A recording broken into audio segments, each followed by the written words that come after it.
Why is it that we don't seem to be able to adjust ourselves to the physical environment without destroying it? Why is it that in a way this culture represents in a unique fashion the law of diminishing returns, that our success is a failure, that we are building up, in other words, an enormous technological civilization which seems to promise the fulfillment of every wish almost at the touch of a button. And yet, as in so many fairy tales, when the wishes finally materialize, they're like fairy gold. They're not really material at all. In other words, so many of our products, our cars, our homes, our clothing, our food, it looks as if it were really the instant creation of pure thought. That is to say, it is thoroughly insubstantial, lacking in what the connoisseur of wine calls body. And in so many other ways, the riches that we produce are ephemeral. And as a result of that, we're frustrated. We're terribly frustrated. We feel that the only thing is to go on getting more and more. And as a result of that, the whole landscape begins to look like the nursery of a spoiled child who's got too many toys and is bored with them and throws them away as fast as he gets them, plays them for a few minutes.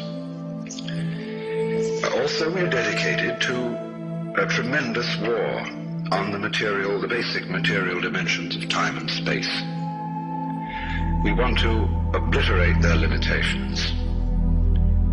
We want to get everything done as fast as possible. We want to convert the rhythms and the skills of work into cash, which indeed you can buy something with, but you can't eat it.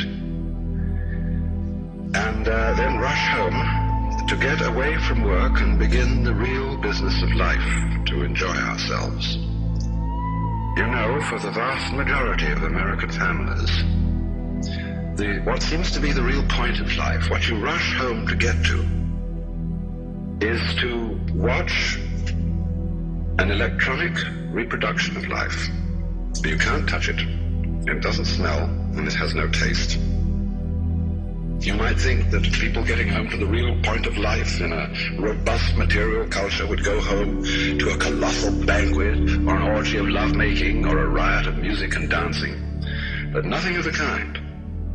It turns out to be this purely passive contemplation of a twittering screen. You see mile after mile of darkened houses with that little electronic screen flickering in the room. Everybody isolated, watching this thing, and thus in no real communion with each other at all. And this isolation of people into a private world of their own is really the creation of a mindless crowd.